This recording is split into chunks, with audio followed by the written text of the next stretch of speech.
birthday and on a good mood. Thank you.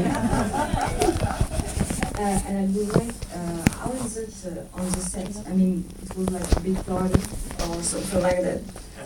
Loads of alcohol, you know. Yeah, let's hear the truth, Jason. Yes, we want to know. Just super drunk all the time. It is not a very serious set. Paul Feig runs a set.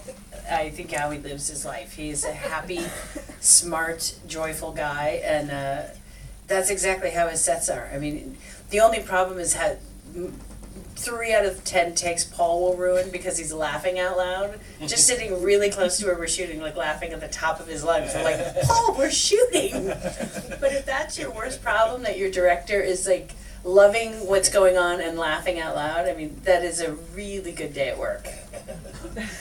Une question ici. Quel micro là-bas? Hi guys, thanks for the blast. I have a question for Paul. You love women, of course, and you love showing that they have power. You showed it in Bridesmaids, in The Heat. In Spy Now with this badass character, super badass. What's the next step? I'm doing Ghostbusters next, so now we've got 4 great women in that. But to me, it's not a political statement really. It's just more of I'm trying to write the record on women not getting good roles traditionally in comedy. I mean, comedy is my bread and butter, so that's what I really care about.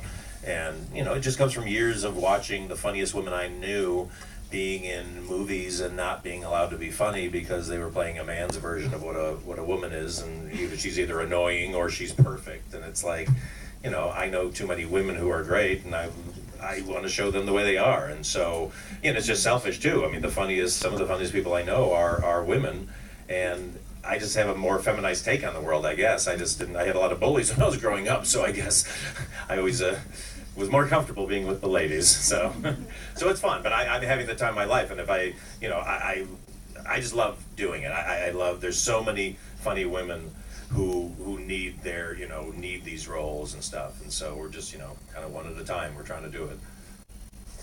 Question ici. Bonsoir. Merci pour le film. Donc, pour Mélissa, vous avez beaucoup de scènes d'action. Je voulais savoir si Jason vous a donné des conseils plutôt professionnels.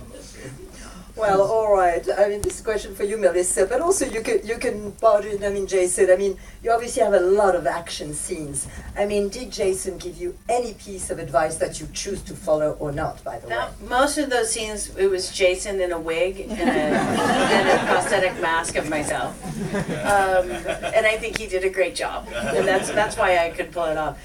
No, but he'll say no, that he didn't give me any advice, but it was really fun to watch him. To get to watch Jason up close, I'll just pretend like you're not here.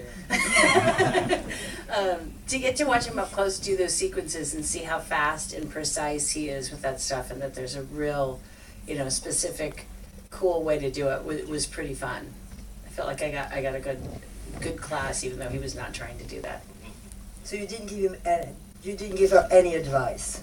No, who am I to give advice to anyone? I mean, it's like, no, I think everyone's doing the same sort of thing, and everyone knows what they're doing. I mean, that kitchen fight is one of the greatest action sequences I've seen, and I mean, I don't think I've been training, doing years and years, my whole career.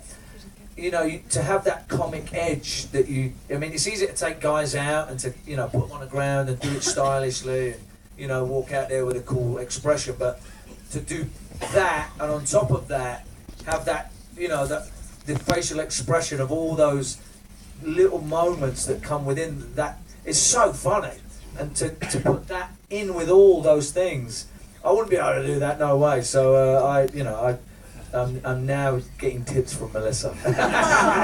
Good for that. Le micro là-bas. Bonsoir.